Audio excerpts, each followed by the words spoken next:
Welcome to the Slop Farm. Enjoy the video. You already have the chart open. Start by clicking the specific series you want to recolor so Excel focuses on the right element. Once selected, right-click and pick Format Data Series.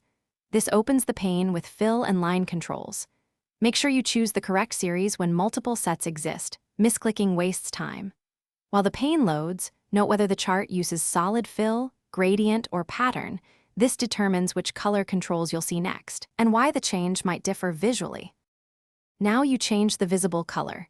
In the Format pane, expand Fill for bars/areas or Line for lines. Click the color drop-down and pick a theme or standard swatch.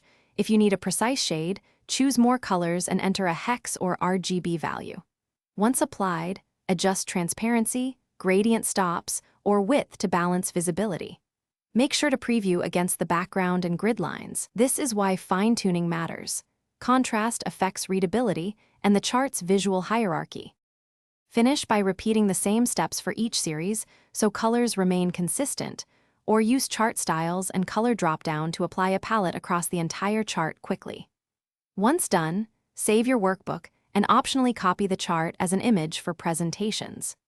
If changes don't appear, make sure you clicked the correct series, that there isn't conditional or theme-based formatting overriding your choice, and confirm the chart type supports fills. Resolving those issues usually restores expected behavior immediately. Thanks for watching. Consider subscribing if we helped you today.